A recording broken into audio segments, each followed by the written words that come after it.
Welcome to the Financial Advisor Success Podcast, where you go behind the scenes with financial planner, speaker, and consultant Michael Kitces to hear stories of how leading financial advisors navigated the inevitable challenges that arise on the path to success, and get insight from leading industry consultants about how to break through to the next level in your advisory business. And now here's your host, Michael Kitces. Welcome, everyone. Welcome to the 461st episode of the Financial Advisor Success Podcast. My guest on today's podcast is Zac Larson. Zac is the co-founder of IntentGen Financial Partners, a hybrid advisory firm based in Naperville, Illinois, that oversees $550 million in assets under management for 895 client households.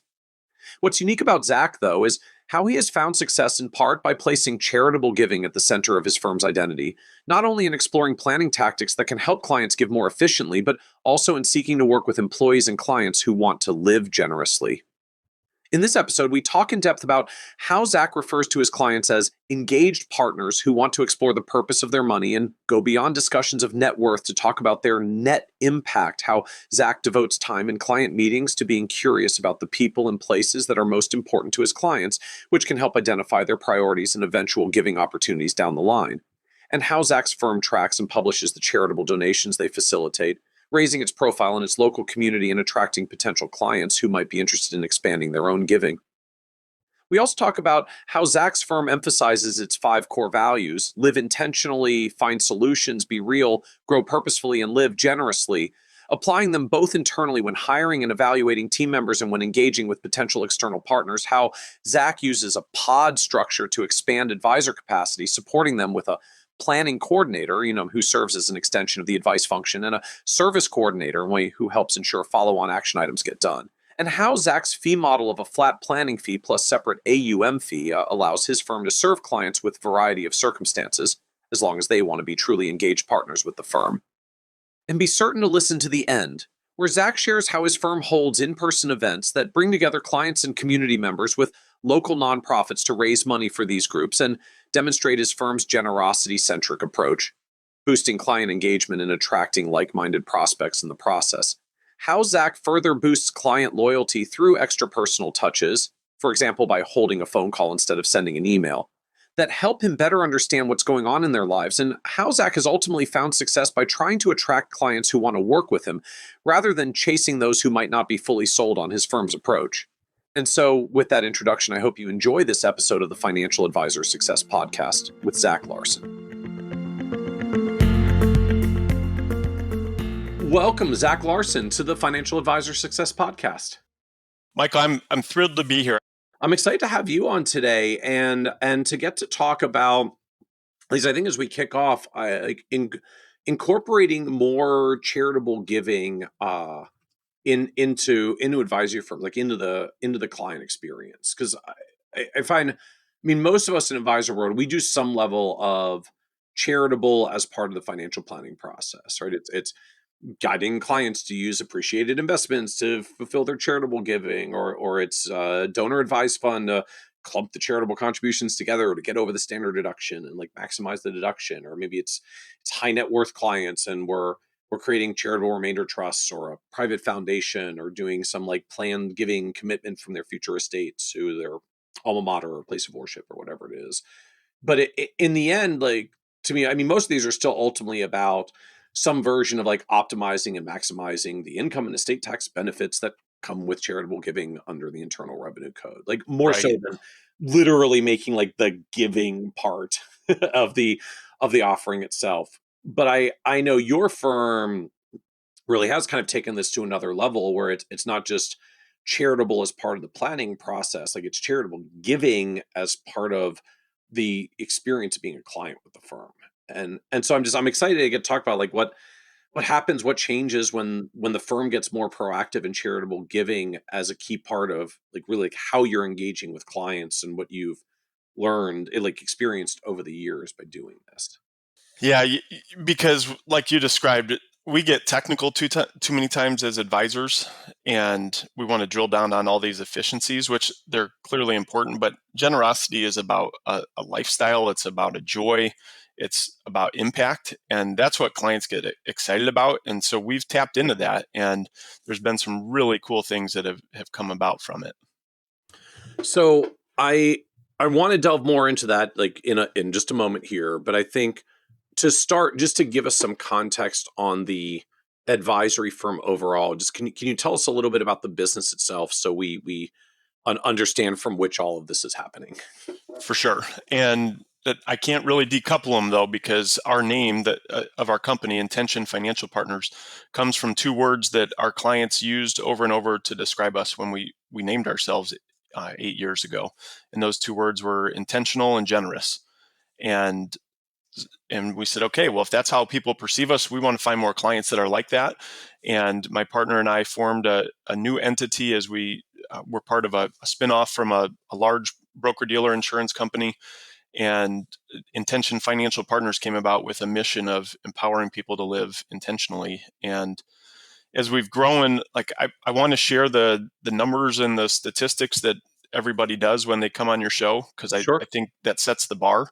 But I'm going to detour just a slight bit to something that we've found for us to be very motivating and really fun to share externally as well as internally. Because I'm guessing a lot of people listening have experienced this. A client will say, well, how's business? And if we come at them with like, oh, we grew our AUM by whatever, or our revenue increased, any client is probably sitting there thinking, well, yeah, that's my money and those are my fees. So, well, very true. Right? So we have to measure them as business owners. But what we want to focus on, we call it engaged partnerships. And an engaged partnership to us is a client or a couple who says, we want to partner with IntentGen to explore the purpose of our money, to be efficient with it, to maximize it, and to talk about not just net worth, but net income and net impact.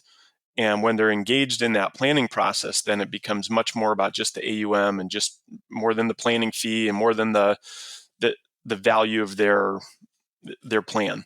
So we have focused on that as a firm, and we know that if we deliver great value to people in that partnership, they'll keep paying us the planning fee that goes with that. We know that if we do a great job on their investments that they've entrusted to us, then they'll continue to pay us an advisory fee on it. And that we've been fortunate to see that model work. And so we celebrate as a team when we grow our engaged partnerships, and that's how we do an annual celebration trip based on progress. And we can talk more about that later. But that's the backstory. And so today we have 895 engaged partnerships, and that it is composed of 325 households that pay us an ongoing financial planning fee and 570 who have an AUM relationship with us. So I'm intrigued. I'm processing a lot of different things here. So engaged partnerships for you it sounds like is a very intentional, no pun intended, because you said that was kind of one of your founding principles, like a very intentional way to describe the people you work with, to not say the word clients. Correct. They're partners. We're partner. We're trying to create a different frame of mind around this. And I'm assuming this is external language in addition to internal language. I mean, you tell, I was going to say clients who are not clients, like you tell engaged partners they're becoming engaged partners with the firm, as opposed to saying they're becoming clients of the firm. We do. We try to use that language as much as possible, and we celebrate it. So we do each year a public measurement of how we're doing, where we do share some things like AUM, but we talk about the number of engaged partnerships, and we measure the impact. So we look at the usage of people's money. How are they taking it out to do things? How are they taking it out to give places? And so we celebrate the purpose of the money, not just the accumulation of it.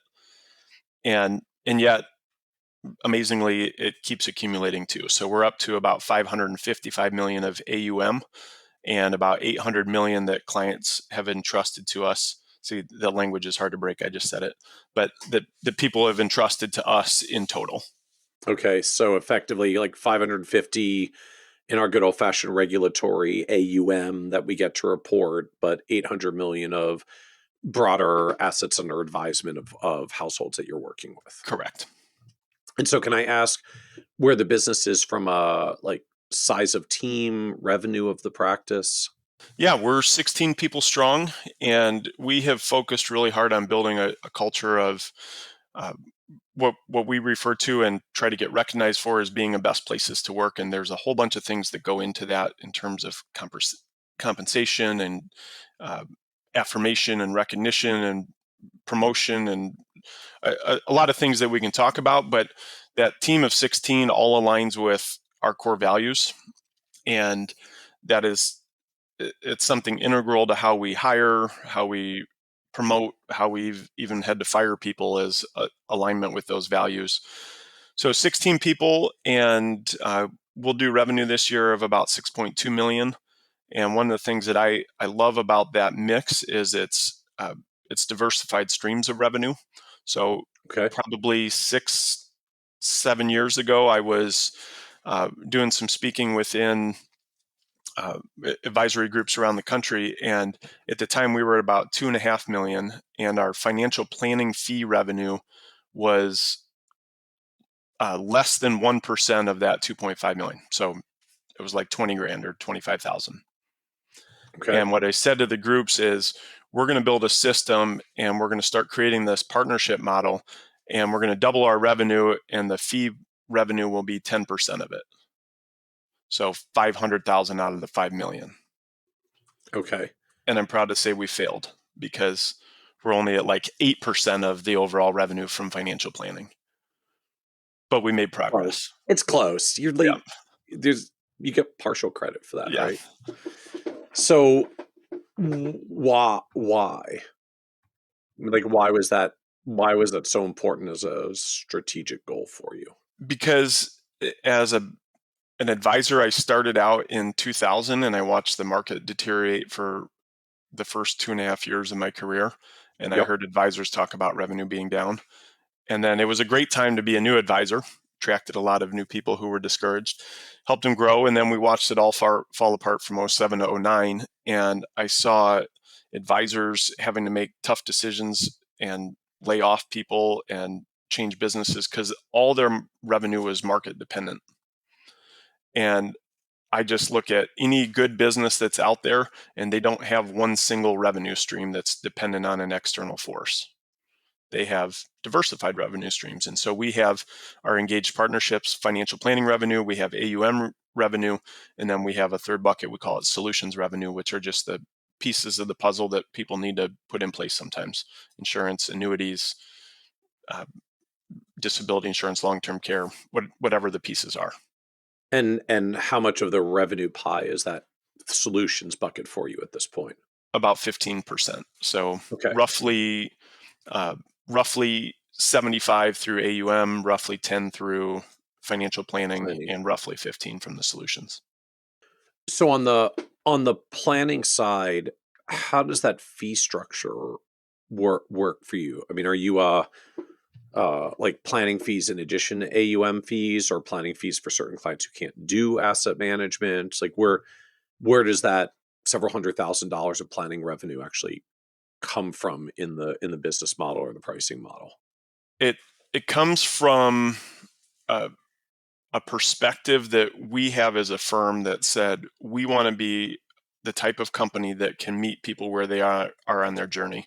So a little bit of my backstory, I come from a family of 2 hardworking, very generous parents. We can maybe talk a little bit more about that later on, but they're both pastors, never a lot of money.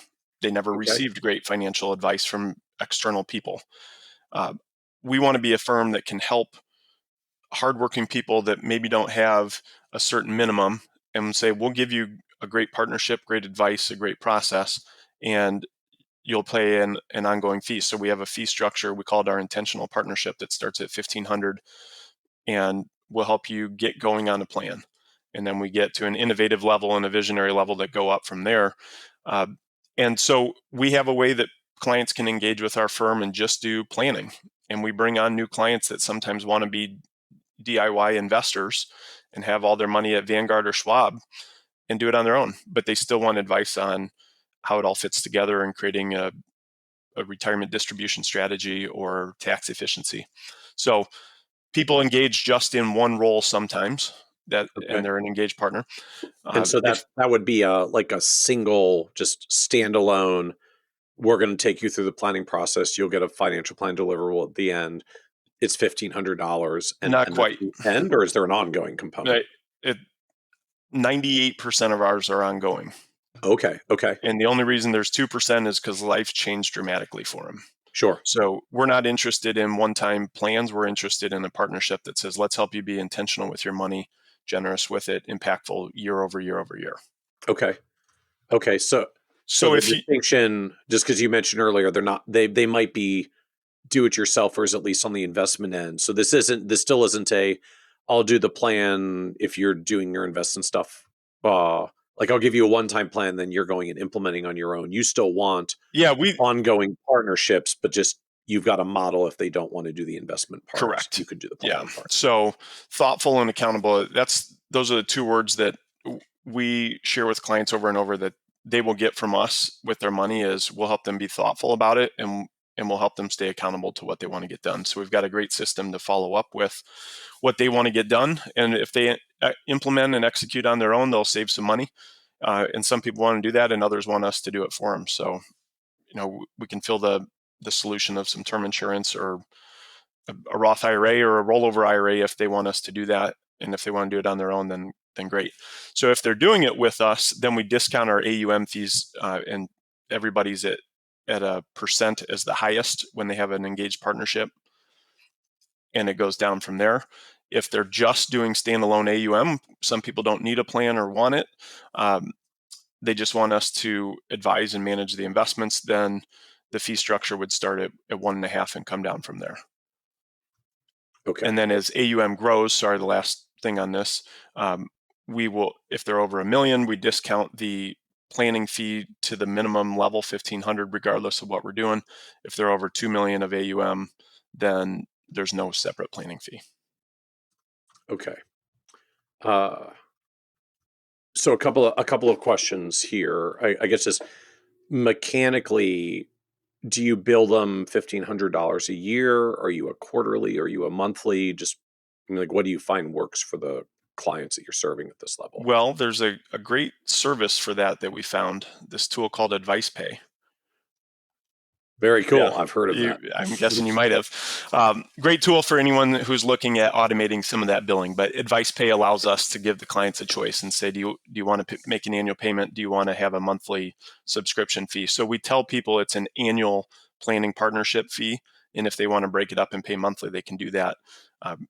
We're very clear to tell them that doesn't mean we're going to talk to you monthly. It doesn't mean that every month there's something coming from us or you're getting, coming to us.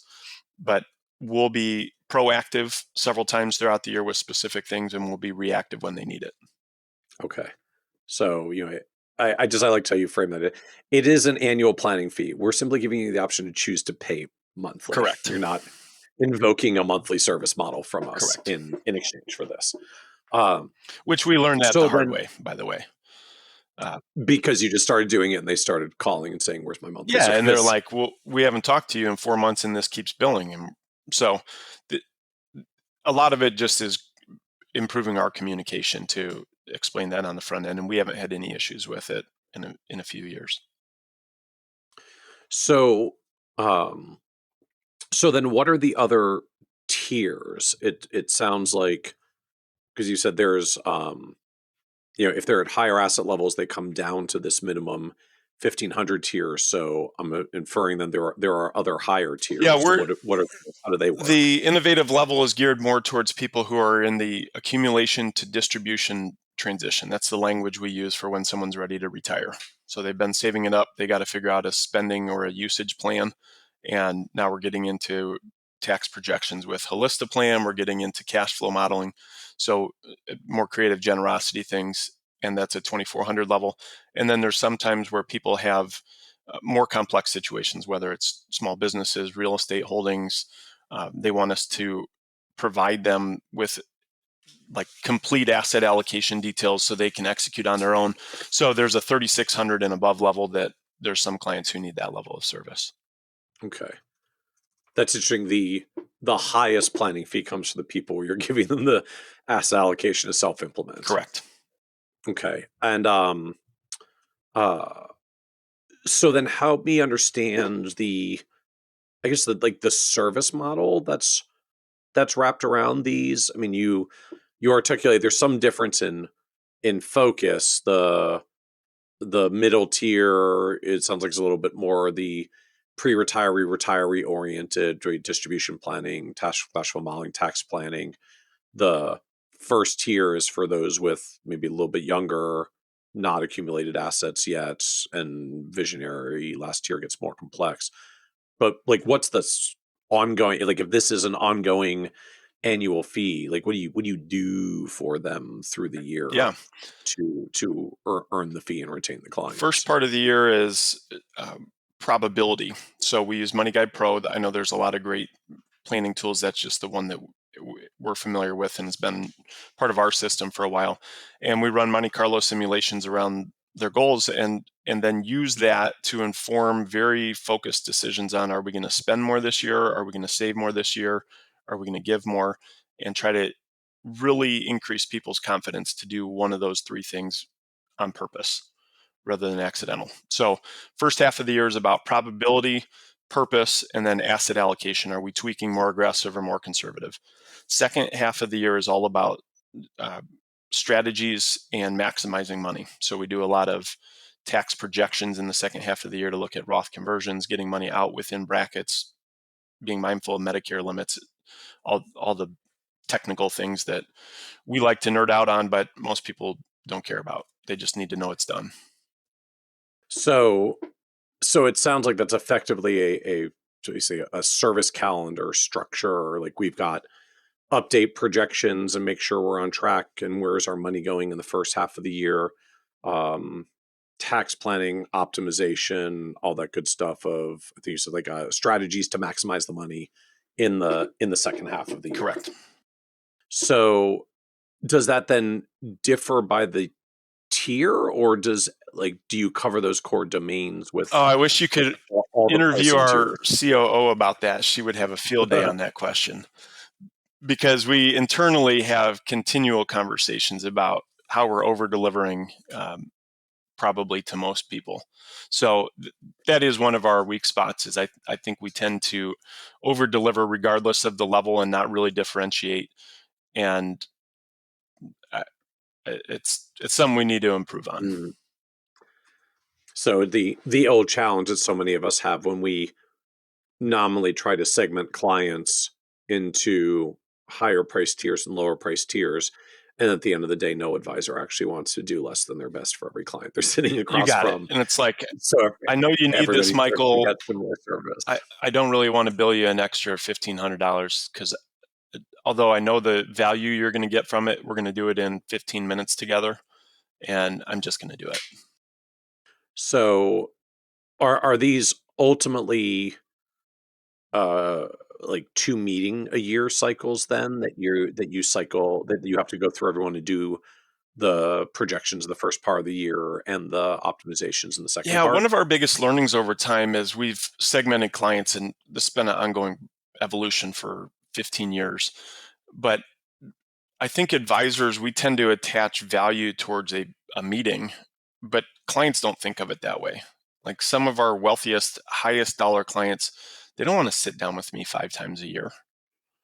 Even though I would have put them in the service model, like, you get 5 meetings and 6 contacts from Zac. They're like, I don't care. Is my money okay? Am I on track?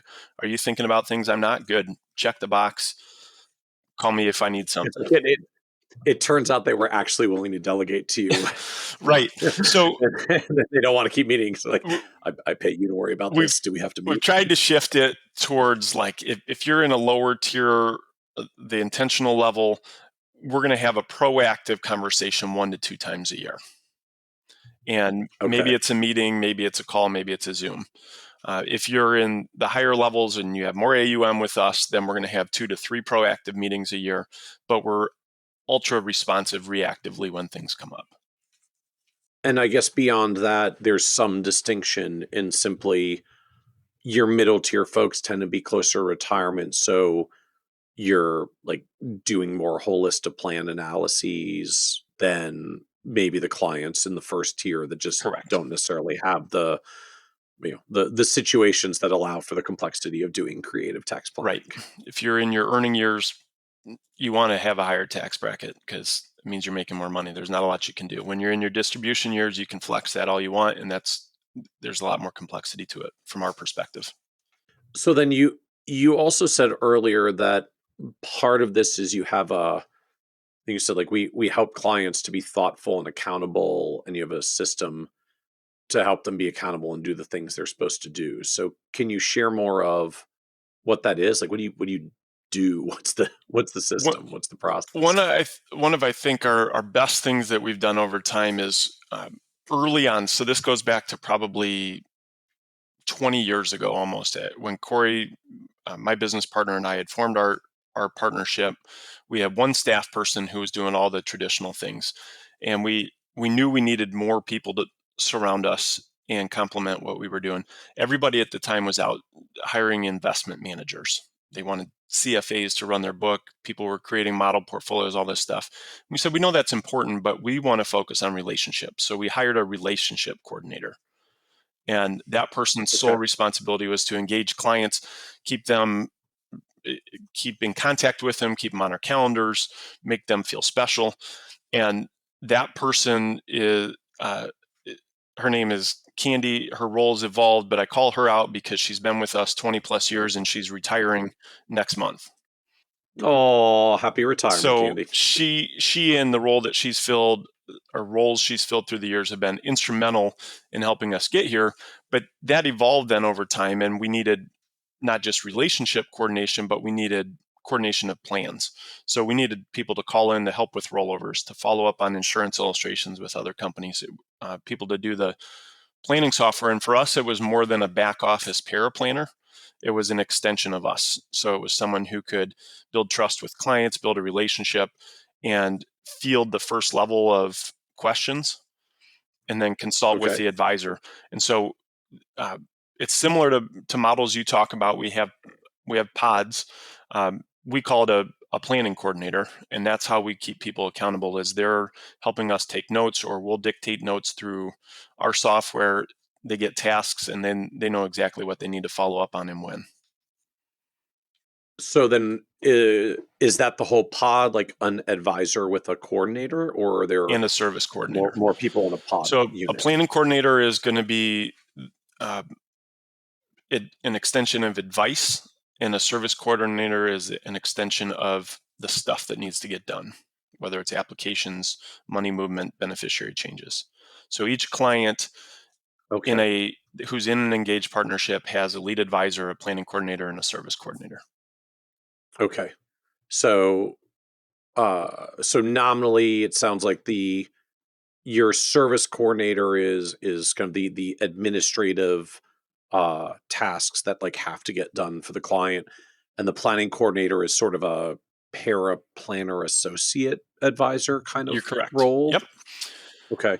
And then would they typically be like CFP professionals are working towards? I would say working towards that. So we've brought in some who were fresh out of college with finance degrees. We brought in some who had some industry experience. But what we wanted to create is a pathway or an advancement track that says the ultimate destination in our company is not to be an advisor. That doesn't have to be the pinnacle. You could be an exceptional planning coordinator, or a manager of a planning department, or a director of operations, or a COO. It's equally as important for us on the support and leadership side as it is on the advisor. And so we've had planning coordinators over the last 5 years go both directions to say, I want to become a senior planning coordinator. I want to manage more relationships and do more complexity. And then we've had others branch towards the advisor side and say that I want to be a lead advisor. So does that mean the lead advisor on a pod has some like rotation of their planning coordinators over time, because some of them move on to other things after some period of years on the team? Yep. Okay. And so I guess, like, does that create problems, or everybody's fine with that? I feel like someone's going to be really used to their really good planning coordinator and not necessarily be thrilled about that. Yeah, it does create problems. I think there's no perfect solution. I don't really know what the alternative is. Yeah. Like you can't hold them down for life. That probably won't work out either. They'll just leave. I heard once from a person who I value their opinion and perspective a lot, and they had, with another firm, they'd been swapped to another advisor, and they said at first they were kind of mad about it, and then they realized that they were getting more from the new person they were swapped to, and they're like, this is totally fine. And so that's been the model we've tried to create, is that any transitions, we need to create an experience where the clients are feeling they're getting more rather than less. So how do we do that in practice? Or like, what are you doing? What are you finding to try to make that the outcome? Personal contact is one, like pick up a phone and talk to somebody rather than an email. Goes a long way. Second thing is creating personal touches. So like read through the notes, understand who this person is, not just the accounts that they have, and be able to comment on their grandchild who's now in college, or their child who's playing sports in school or whatever. Like learn the person and be able to have personal connections. And then the third is very basic, but like do what you say you're going to do. Get back to people right away and deliver a good response. So how many of these pods are there across the firm? You said there are like 16 people in total. Yeah, so we have. Yeah. So that's in evolution too. Right now we have 5 advisors on the team, but one of them is coming up the ranks. So he's a lead advisor, but he only has a few relationships that are fully his. There would be 4 pods, so 4 advisors that each have a planning coordinator. And then there's 1 service coordinator right now. We've had some attrition, but we've actually decided to outsource the secondary service coordinator work. So there's a firm out there that we're going to try to do that with. So the main senior service coordinator, Kate, will be able to have direct contact with people when needed, but outsource things behind the scenes to a team that can do it. Interesting. So so I guess functionally, like every lead advisor has a dedicated, specific to them and their clients, planning coordinator, but the service coordinator role is more shared. That is correct. Is one to many. Yep. And so why outsourcing versus hiring another one if you've had some people changes? It's a hard role. There's the ebb and flow. The volume of work goes from super stressful with lots of deadlines sometimes to nothing. And we've just had a hard time finding people who can deal with the stress of that. The woman we have doing it now is incredible at it, but we've just struggled with some others. And so we said, we got to try a different model.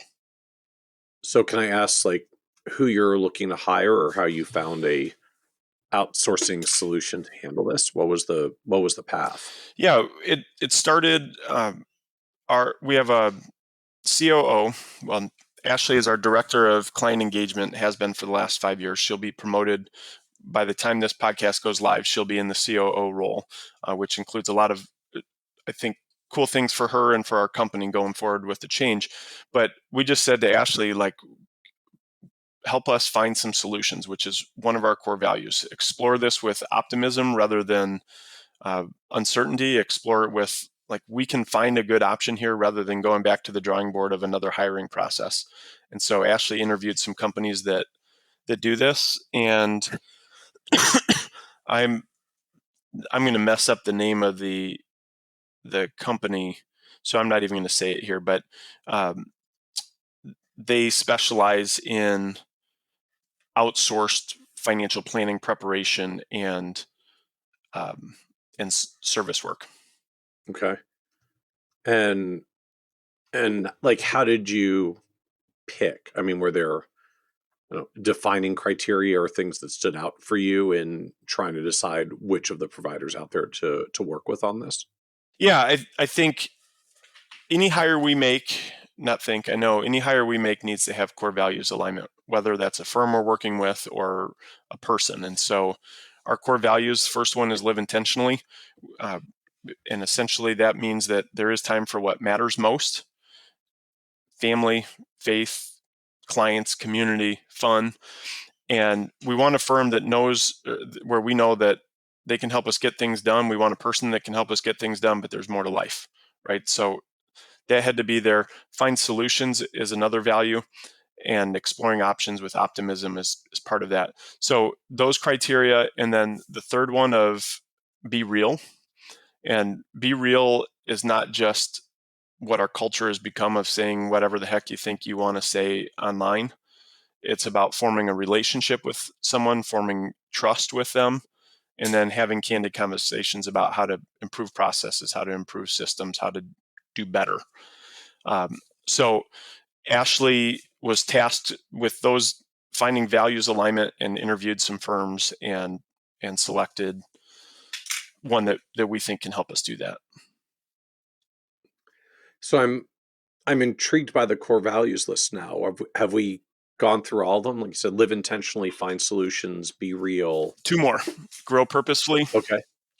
And grow purposefully Okay. is the understanding that I bring this from my faith perspective, but I think it applies even without that God is not done with us yet. There's more for all of us in the future. And so how are we going to grow personally and professionally? And then the fifth one is live generously. And that's just an acknowledgement that the world is bigger than me individually. It's bigger than us. And how are we going to invest our life in it? So generosity is certainly about giving money, but it's about being kind to people.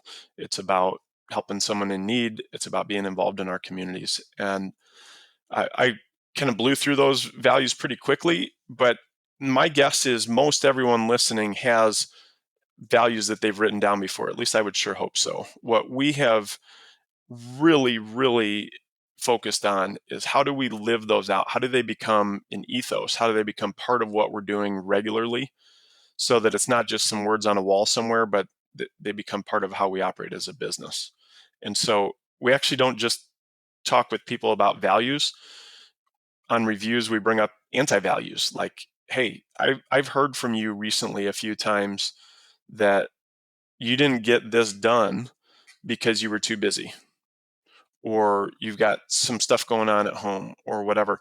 And it's not to be mean-spirited, but busy is not an excuse. That's one of our values. And so how do we need to reprioritize time? How do we need to equip someone, myself included, to stop procrastinating, to get focused on the important things rather than the urgent things?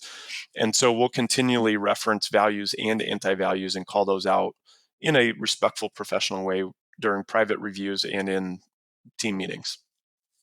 So how do you think about capacity for these pods? I mean, it sounds like you've got a structure you've replicated as the firm has grown. You're adding pods. I think you have a fifth one spinning up now because you have another Yep.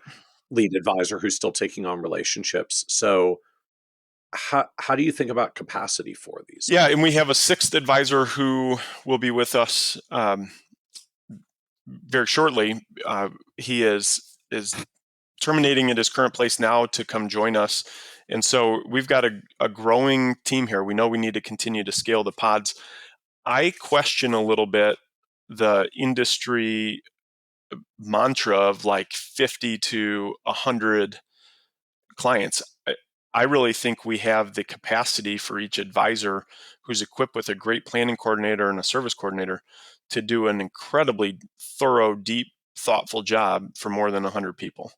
But we're testing that. Right now, my partner Corey and I are way over that. And so we've been working on a project for the last couple of years called Project 100, which is trying to elevate client relationships to other advisors that we can delegate them to. Because you want to get yourselves down to 100? Yeah, because we want to push towards that goal.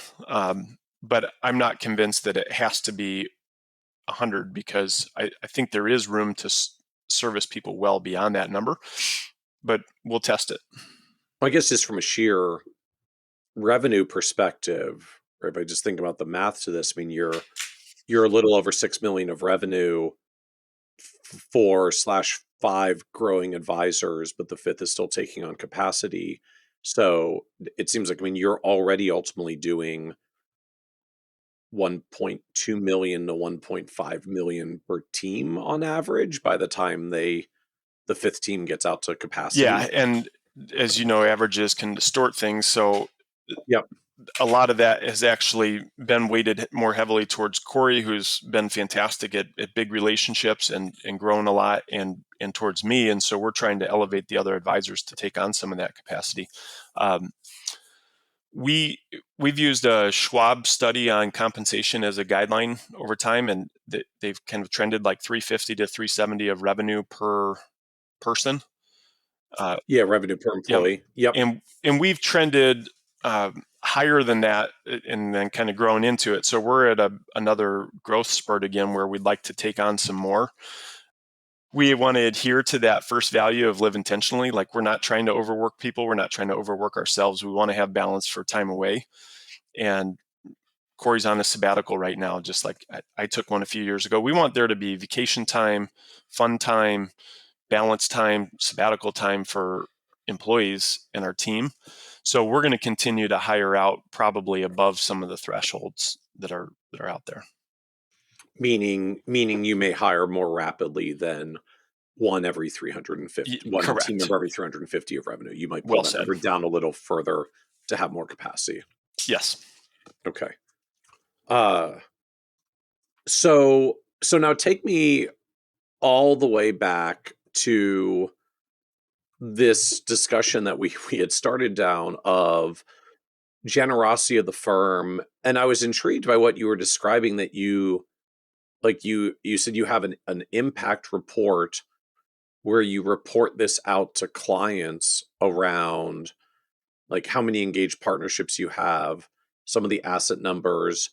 But I think you said like you literally try to measure and report on impact. So can you explain more? Like what is that? I mean, what are you measuring? What are you if I could, I'm going to rewind the tape even a little further. Okay. Like I'm going to take us way back to a story that's pivotal in my life. And you remember that Michael Jordan commercial from the 90s where Mars Blackman's on there and he's like, it's got to be the shoes. Mm-hmm. Okay. So Yes. For me, that's a moment. It's got to be the shoes was like life-changing for me. So I'm a teenager, probably early 90s, and my parents always fostered a great environment for my two brothers and me to be together as a family. And they would cook dinner, and then we were so appreciative that we just came running inside to have that dinner. Well, not really. But we came in. We had a great dinner, and I remember this night vividly. And then my mom was like, go do the dishes. That was our key to be able to go back to our freedom, was we had to clean up the kitchen. And they oftentimes went back to meetings at church or did other things that they had to do. And in that moment of reluctantly and gripingly helping out with the dishes, I remember turning to my mom and saying, I need $150 for some new shoes and some shorts for basketball. And I didn't know what the family finances were. We always had meals on the table, but I knew there wasn't extra. And so it was a big ask, and it was met with a no, even though she asked some questions about why I needed them, and I didn't have a good answer. And I wasn't real pleased that I heard no, so I pushed back a little bit. And she said something that I still remember. She said, you better get a great job because you really like nice things. And that stuck with me. So fast forward just a couple weeks from that nighttime of dishes, and I saw something for the first time that I'd seen dozens and dozens of times. And that thing that I saw differently for the first time was my parents putting a check in the offering plate at church. And they did that every week, which I had noticed, but I'd never seen the amount. And I noticed that week the amount was $150 on that check. And here I'm thinking, as a selfish teenager, like, I can't get my shoes, and you're giving $150 a week to the church. So, like, I had to just sit on that for a while, but they started me on a journey even before that, where when we got an allowance as little kids, I got 4 quarters. And one of those quarters had to go to church, like to Sunday school, and 1 quarter had to be saved, and then I could do whatever I want with the other 2 quarters. So there's a biblical principle of tithing, which is giving 10%, and there's some good financial principles of saving 10% or 20%. And they were like, forget both those. You got to do 25% of each. So that's what I've had wired into my brain all these years. And then I get into college, and I was a broke college kid, except I had this great lawn mowing business that I had built up over time. And I remember going to my mom one evening, and I was very proud because I had just given $1,000 that year towards church and charity, which was 10% of the 10 grand I'd made from working. So like these little lessons that they had been giving me that I didn't like to hear at the time were sticking. And even though I didn't have a lot of money during college, I was giving. And then I found this career opportunity that became the great job that my mom said I should get.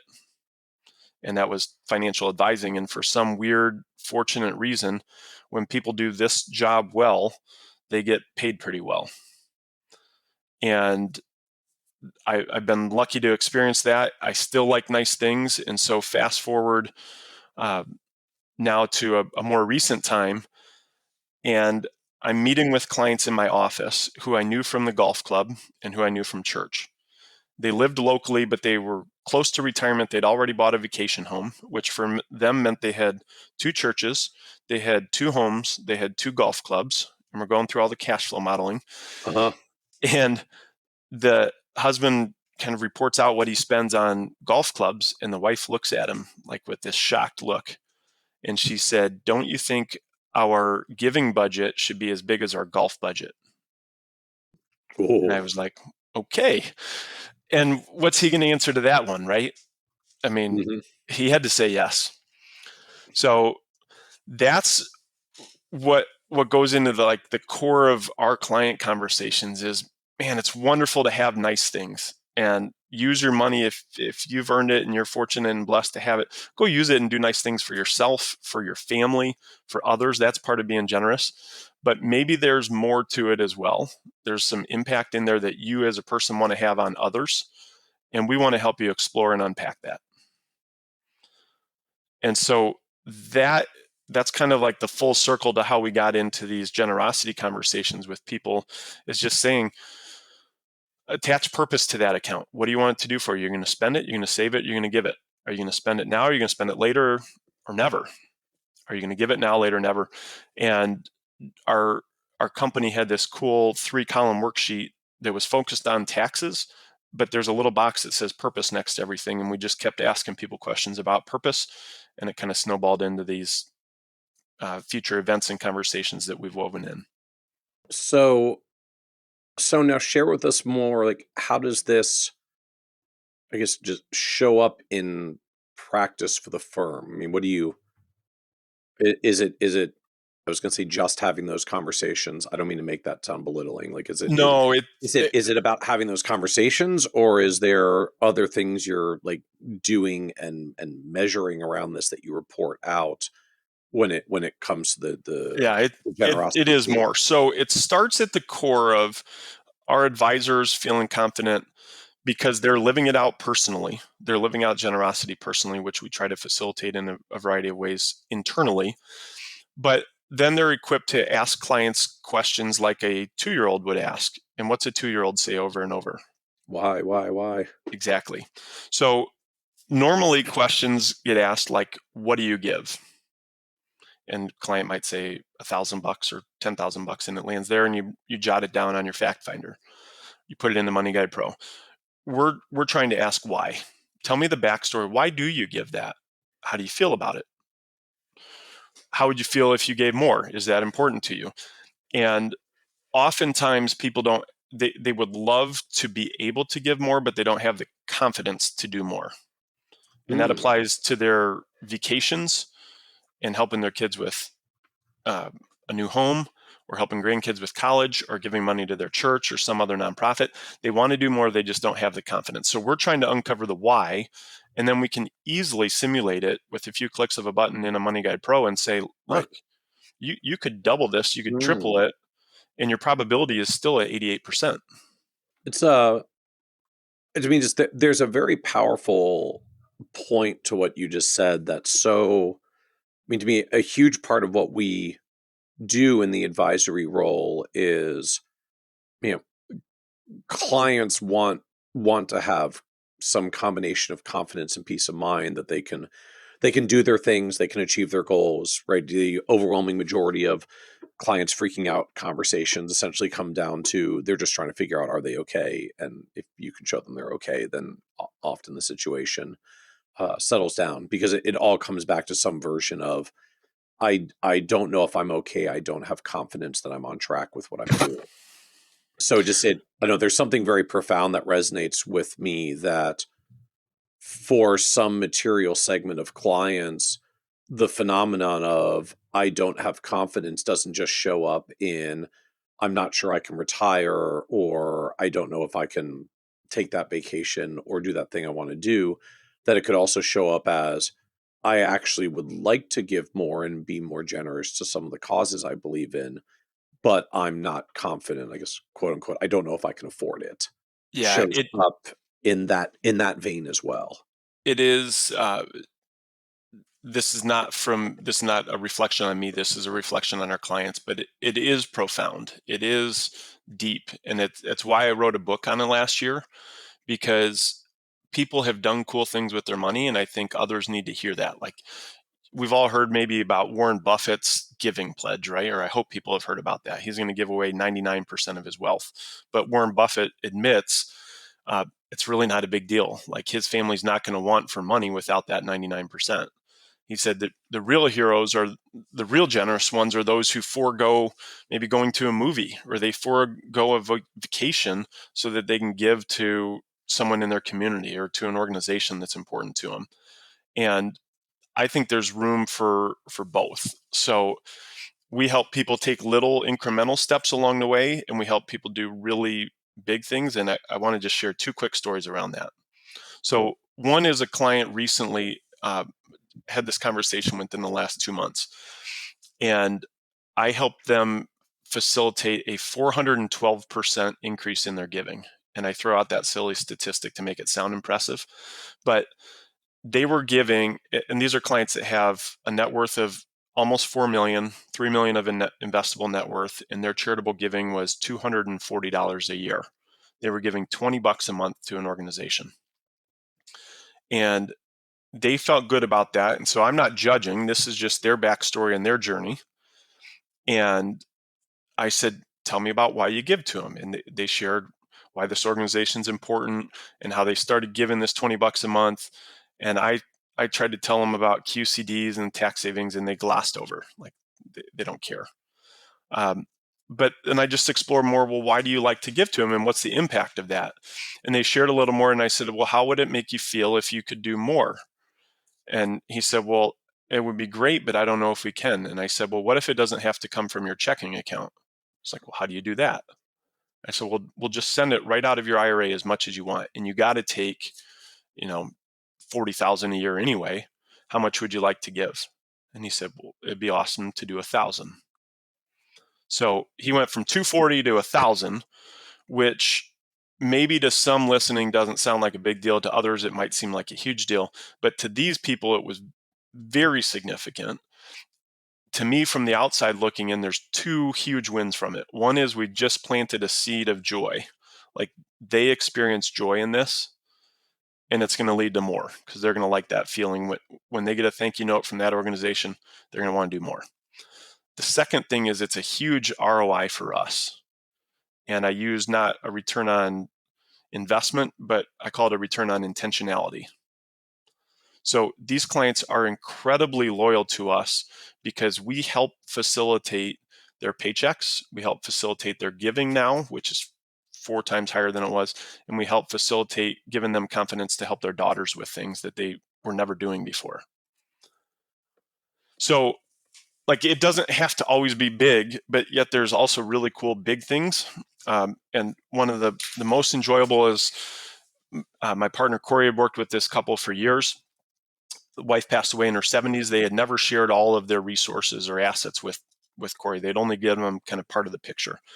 And after the wife died, Corey did a really good job of just creating authentic conversations and asking good questions and getting this client to open up about the purpose.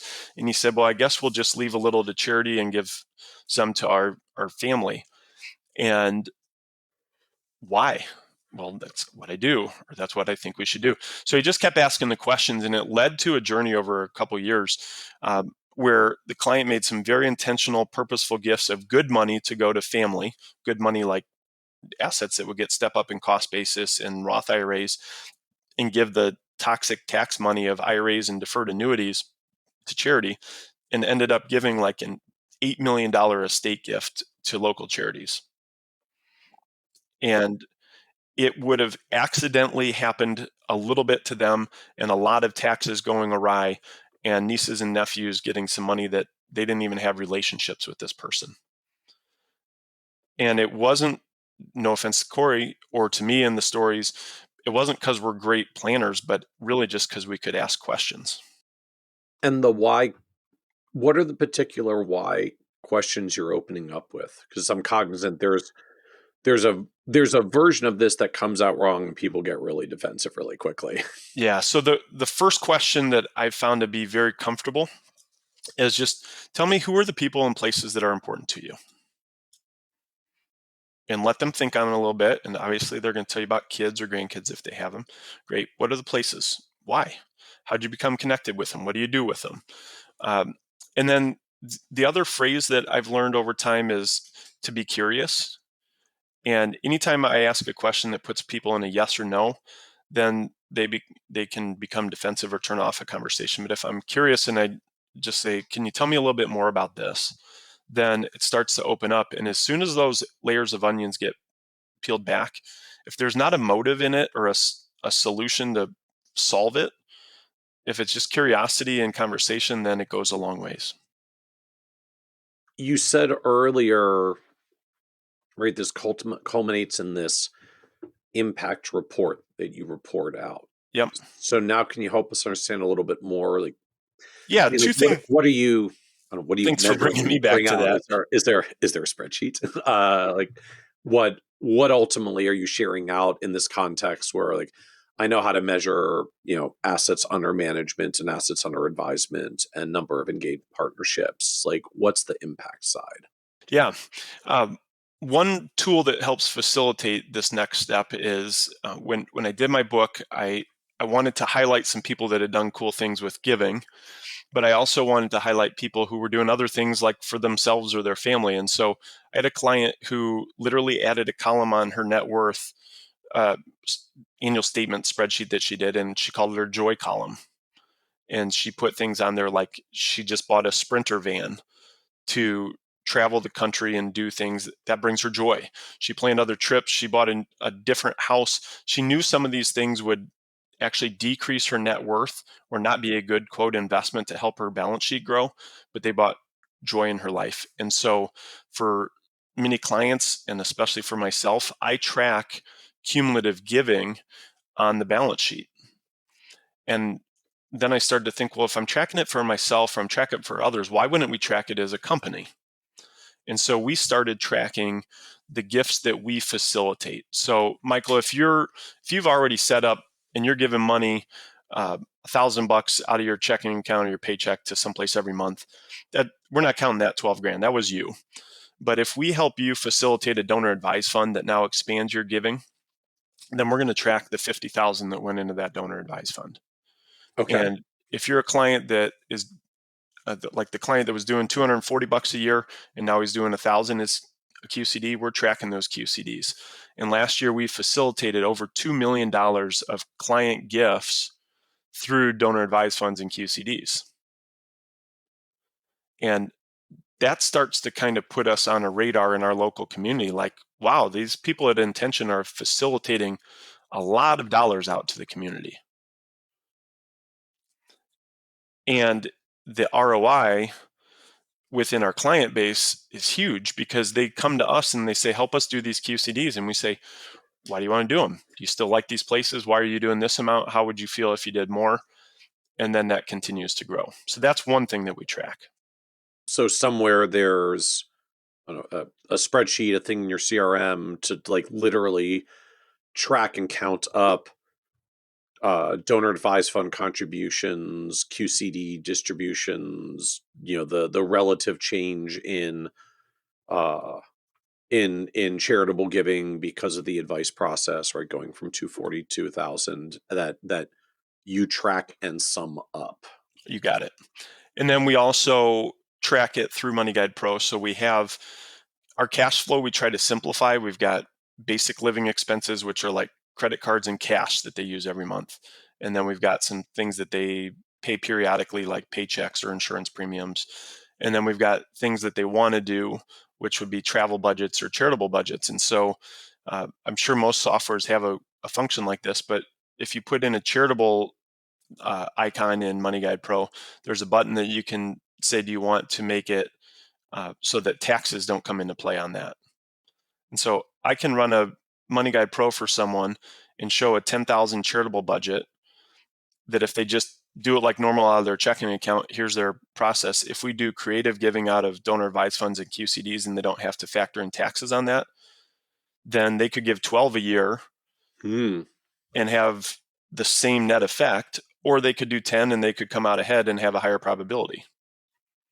So sometimes we as the advisors get way too technical on tax brackets and itemized deduction. Like, we have to know it, but the client doesn't have to be the expert.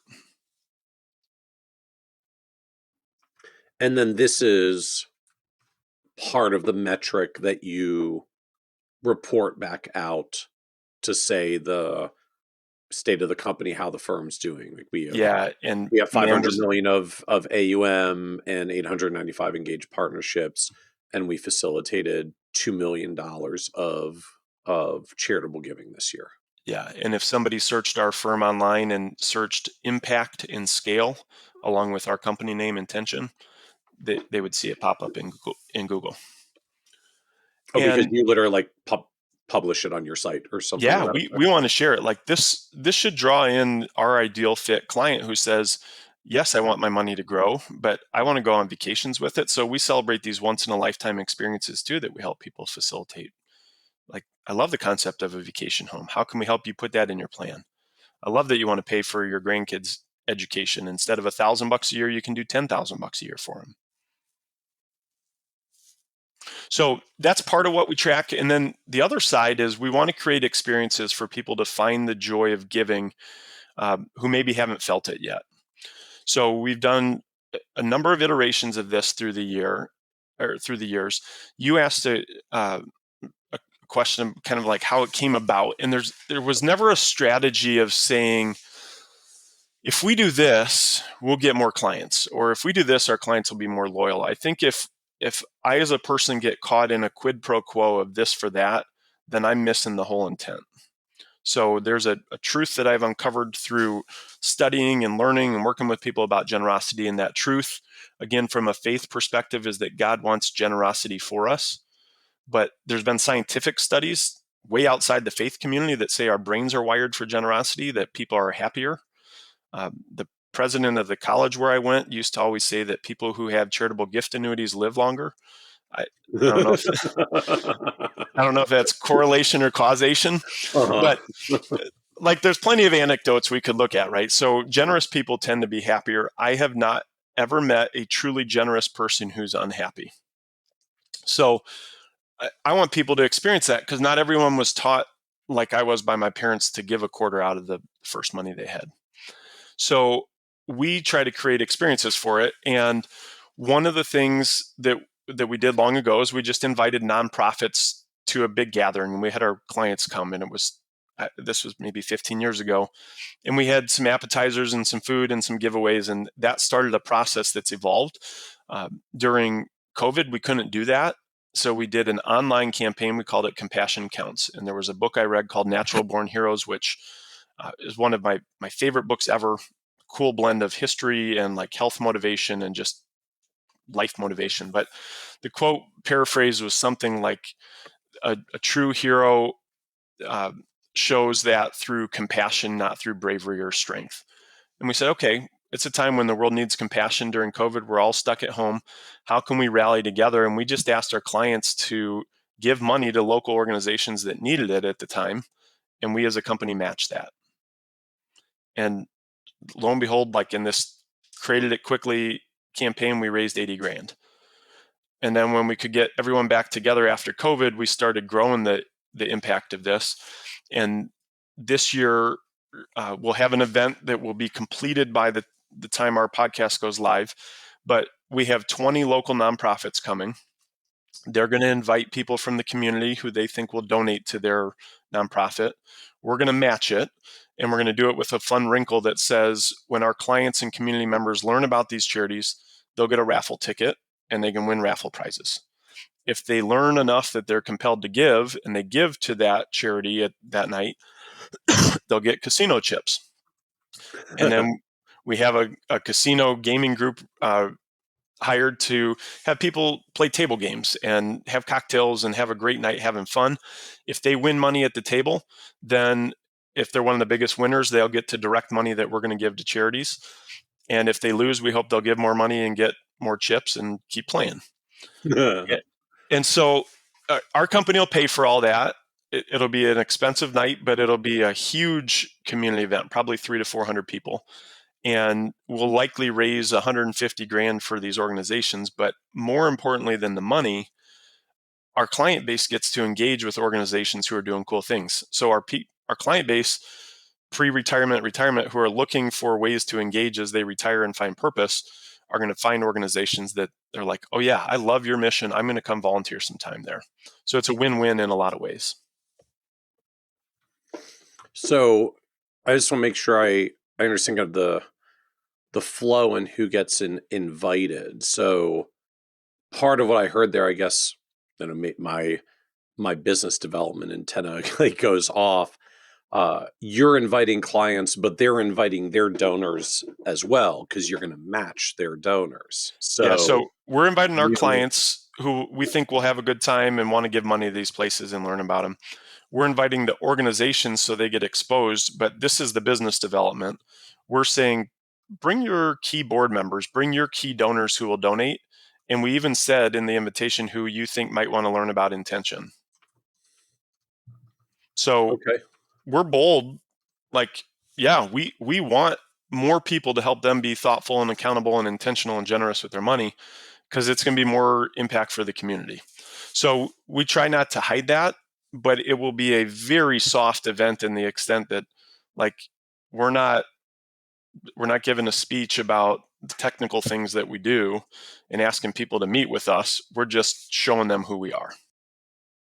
And I guess I've got to ask, because it sounds like you've been doing these for a while. I mean, is this, as you said earlier, like, you don't do it for the quid pro quo of like, we're going to do the things to get the clients to grow the business, but is it showing up that way? I mean, is this actually driving outcomes? Yeah.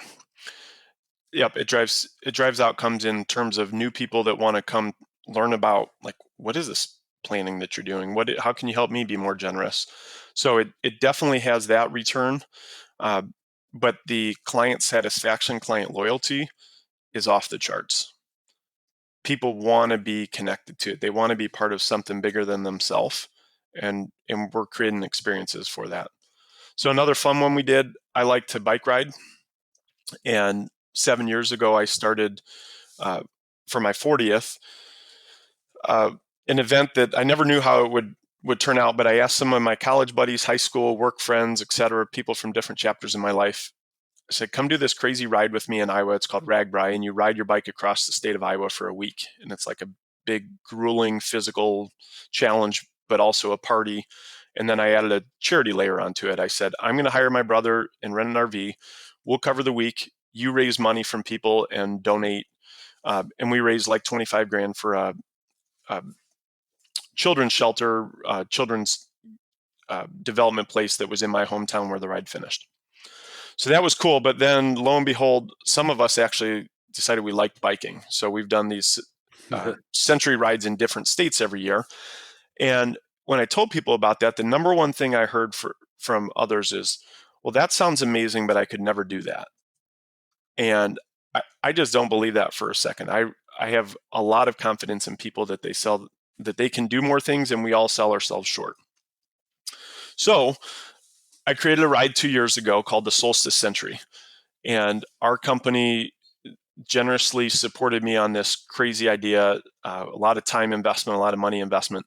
But we created a concept where people could sign up and ride 100 miles, and we'll cover everything for the day, but we ask each rider to raise at least $1,000 for the local charities that we're going to choose.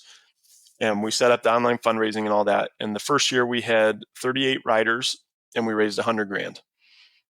And there were two cool parts about that. The money was great. That's what we wanted. But there were like 19 people that year who did a century ride for the first time who never thought they could do it. And then this year we grew it to 52, and I'm hoping next year we cap it at 100, which I think is about all we can handle.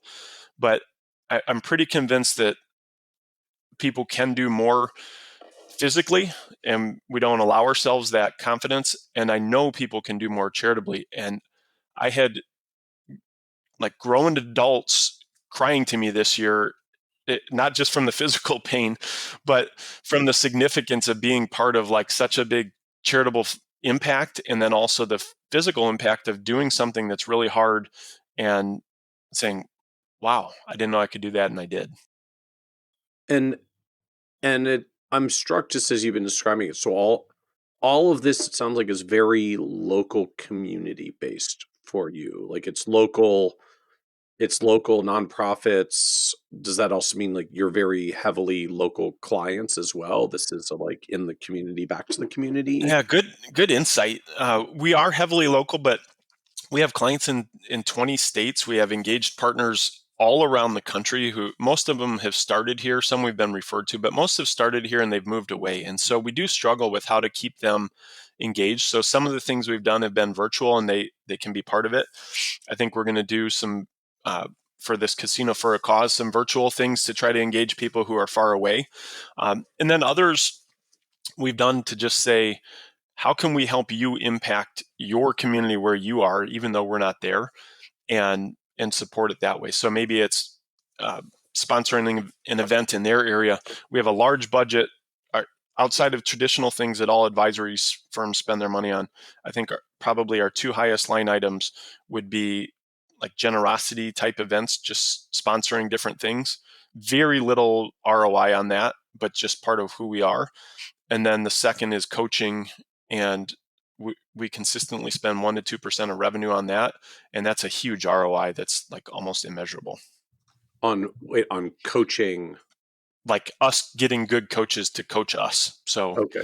Speaking coaches, strategic coach, EOS, different groups we've engaged over time. And then all of the giving of the events rolls back into the annual impact number of 2 million this year, hopefully continue. Yeah, thanks for checking on that. That's actually a second number that we report. So that's a separate item. Separate. Okay. Yep. So what's that line item? Like I think we'll be at about 300 this year between these. This year we're going to have two big events. So I think last year it was 140. So we celebrate the group commitment to say that we facilitated an event that did this.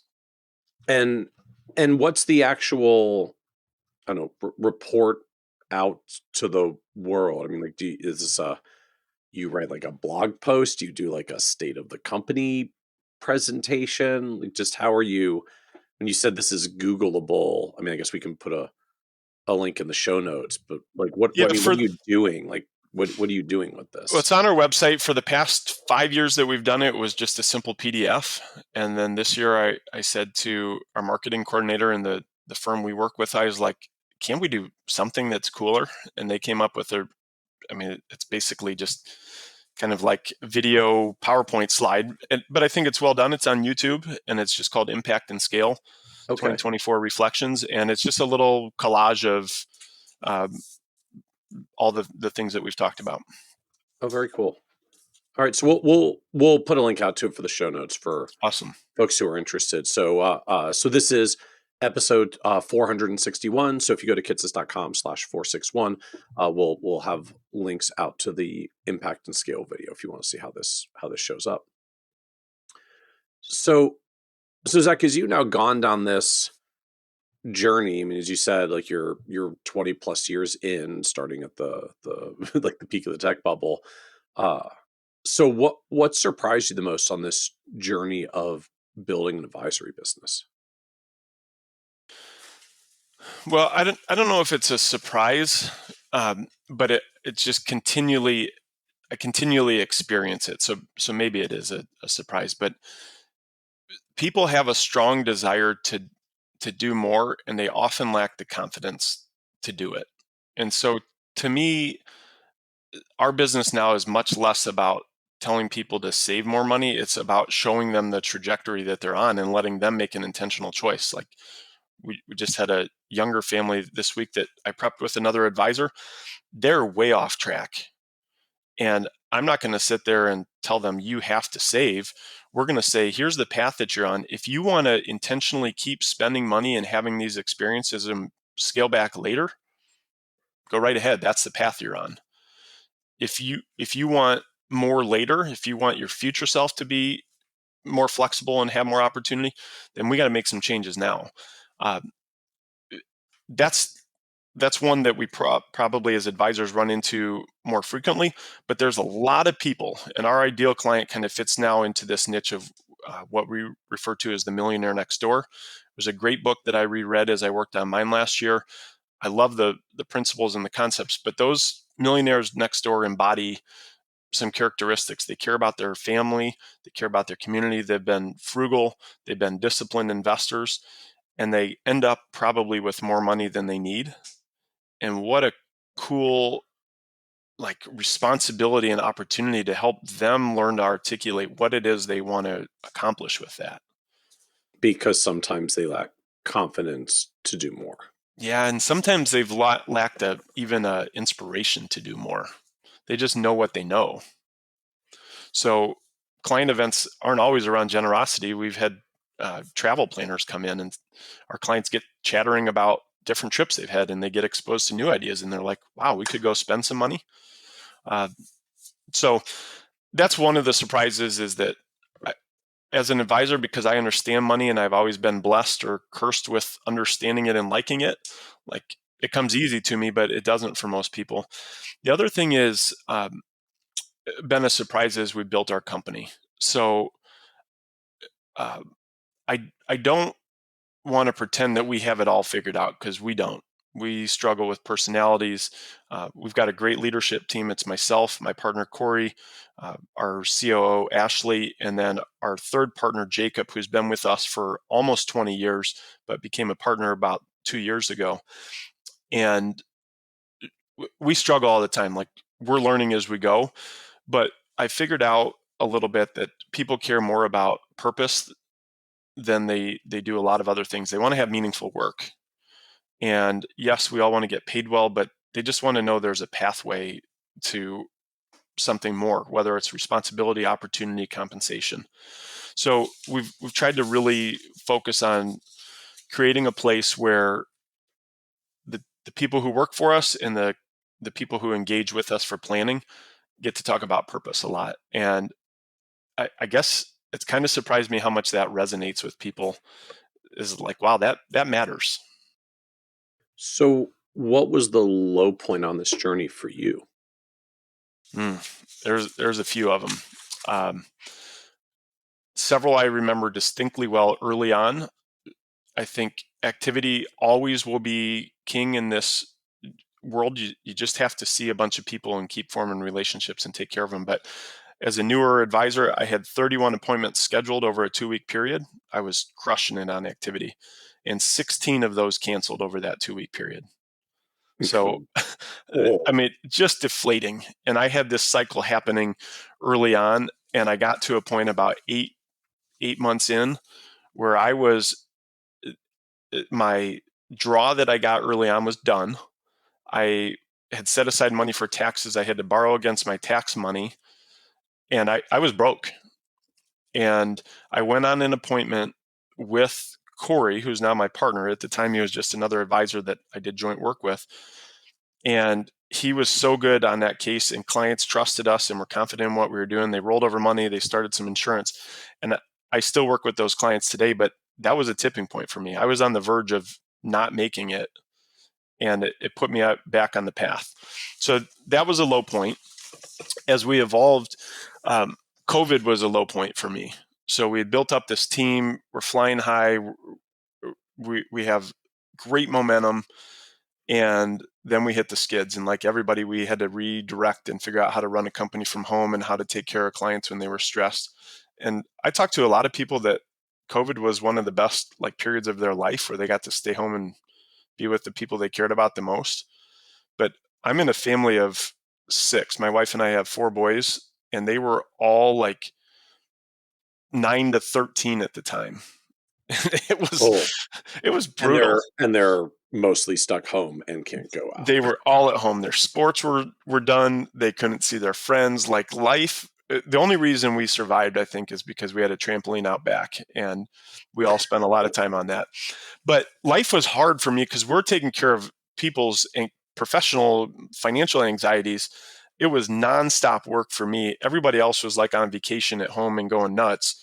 And it drove me down a spiral where I kept taking on the weight of other people's challenges and stresses and anxieties and trying to do planning for them. And I went down into a dark hole and really struggled with depression for a while and my mental health coming out of that.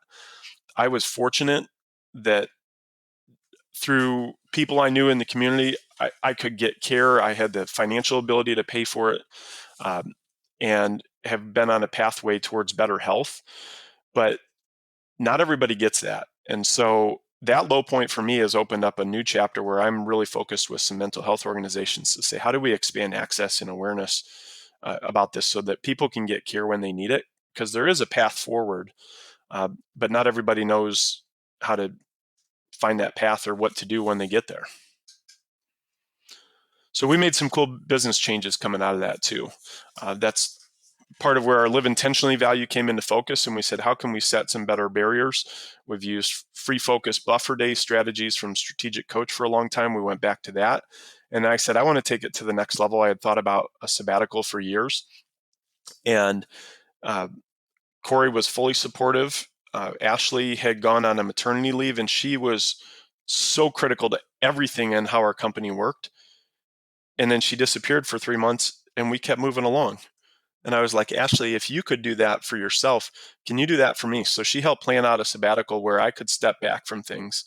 And I was gone for 2 months and totally disconnected from work. And it was such a great thing, not only for me personally, but for our company, who all of a sudden people had to step up, make decisions themselves. They had to do things without asking. They had to just grow in responsibility. So I look at every low point that's come, and I can see goodness in them now, but man, they're tough when you're in them. So what else do you know now you wish you could go back and tell you from 10, 20 years ago in following this path of growth with the firm? I wish I knew that I could just move on to the next client more easily. So I've coached all our boys in basketball for 31 teams over the last 15 years. That's been a passion of mine. And my mantra was always next play. Quit worrying about the mistake you just made. Quit worrying about the bad play. Quit worrying about it, whatever. Just move on to the next play. And as an advisor, so many times I was chasing down a client who didn't want to work with me because I saw something there on how I could fix it or how I could help him, or I saw a commission or I saw an opportunity, and I would chase and chase. And Michael, there's so many good people out there in this world. So now I just want to attract good people to us, and I want to work with them. And if they don't love what we're doing, then let's professionally part on good terms and move on. I wish I had a better handle on that early on. Is that one of those, could you have done it differently early on, or did the business have to get to a certain financial stage to be comfortable and able to do that? It's a good question, because I know people put minimums out there that you have to have this. That's hard when you're new, especially. We don't even do it now. But I think I could have. because I could have invested in different ways in the people who already liked me. And we've done, I think, a decent job of creating a referral culture over time. But there were people already when I was brand new that wanted to help me.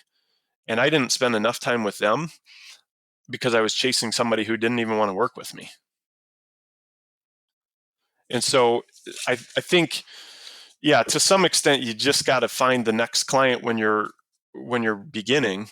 But also, if you can do better with the people you have and they want to help you and you can find ways to network through all the channels that are there now, I'm convinced there's better ways to spend our time than chasing people who don't want our help.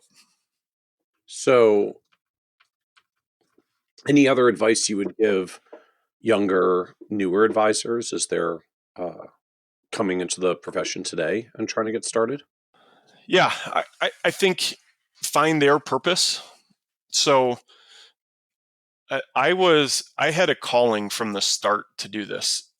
This is kind of weird, but I wrote a term paper and I pulled it out when I was prepping for this interview. And I'll read just like a very brief part of it. But I said, the sole purpose of my business is to help individuals and families improve their financial situation. What separates me from other professionals is the fact that I understand that having a better financial situation does not only mean making more money, paying fewer taxes, attaining more stuff, and accumulating greater wealth, but can also mean giving away more money, working less, or helping others. So this was I was a novice 22-year-old who knew nothing, and I was writing a term paper, but I already knew that's what I wanted. And so for me and for us, as we've built our company, it's always been about what's the purpose of the money. And that's not the mission for every advisor. I mean, somebody out there is going to be like, I'm the best person at alternative investments, or I'm the best person at fill in the blank, but find what your purpose is and then go do that really well.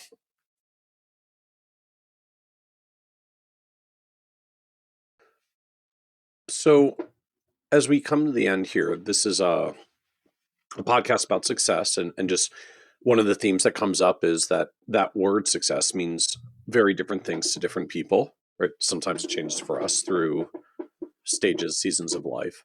So you're on this wonderfully successful path with the business as you're crossing 800 million under advisement and 16 team members and 6 million of revenue. The business seems to be in a wonderful place. So how do you define success for yourself at this point? I go right back to the name of our company, because it's not just, it's marketing. I want to live intentionally and generously. I want to be a grandparent who's engaged in the lives of my grandkids. And that means I can't be working 40 hours a week at that time. I want to be a dad who's engaged in the lives of my teenage boys and college age and young adult kids. So I want to keep elevating all the other people in our company to do more, so that I can have the balance to do the personal things that are important to me. And then generosity is a piece of it. I've had this goal in my mind for a long time, because I heard it probably 15 years ago from a speaker who said they gave away all of the money that they made that year. And I said that to my wife once, and she's like, "You're freaking crazy." And I said, well, it comes with something implied. Like, if you're even crazy enough to think that way, you probably have some base of assets that you can live on. So we just keep, Kristen and I keep progressing on that journey to say, how do we, instead of always raising our lifestyle as we make more, how do we grow the impact of what we're doing? So something I put on my balance sheet that I track every year on our net worth statement is our lifetime giving goal. And I'd love to see our lifetime cumulative giving be higher than our net worth, which is a tough challenge, because I plan on always growing the net worth too. Relative growth rates with compounding, you can get a crossover eventually. Right. Well, very cool. Very cool. Well, thank you, Zac, for joining us on the Financial Advisor Success Podcast. Thanks for having me. And I hope it encourages people to find a little purpose and find a little more confidence for them and the people they work with. Want even more ideas, tools, and resources on how to break through to the next level of success as a financial advisor? Check out the leading financial planning industry blog, Nerd's Eye View, at www.kitsis.com, where Michael covers the latest practice management trends and financial planning strategies. And by joining the members section, you can earn IMCA and CFP continuing education credits, along with exclusive member content. Get it all now at www.kitsis.com.